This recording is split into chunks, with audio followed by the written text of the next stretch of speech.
أعوذ بالله من الشيطان الرجيم بسم الله الرحمن الرحيم وقال النبي صلى الله عليه وسلم الطهور شطر الإيمان.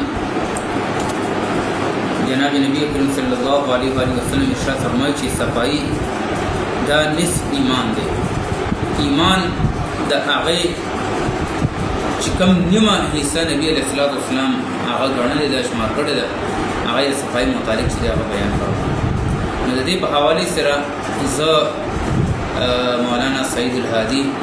محتمم دارالعلوم هادیه ګلبهار نمبر 5 زه د عوامو ته یو اپیل چې دا کومه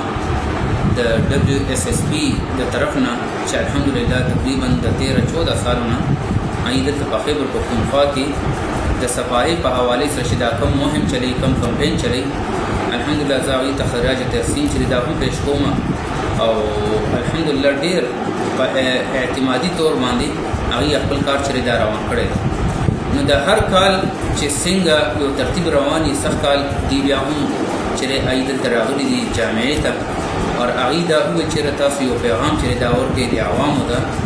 چې کوم د عید الاضحی په دې موقع باندې چې یو بهترین موقع را روانه ده، هر یو سړی به قرباني چې دا وکړي. نو د هغې چې څونه علایشات دي او څونه د هغې دغه دي، نو هغه چې کوم د WSSP د طرف نه کوم مقرر شده چې کوم ډیزبین دي یا ځایونه دي، نو د هغې دا درخواست عوامو ته چې هغې دې مهرباني وکړي چې هغې دې هغه چې کوم د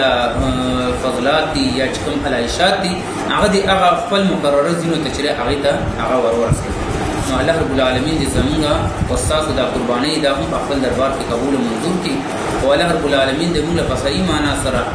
دا چې کوم د صفاحې په حواله سره دا کم هلې ځلې او دا منډې تړلې دا مشران وي WSSP والا چې دا وایي الله رب العالمین دې په آی کې نور هم مزید ترقي ورکړي او الله رب العالمین دې موږ هم په صحیح معنا سره د نبی علیه الصلاۃ والسلام په دې حدیث باندې د عمل کولو توفیق راکړي. واخر دعوانا الحمدلله رب العالمین.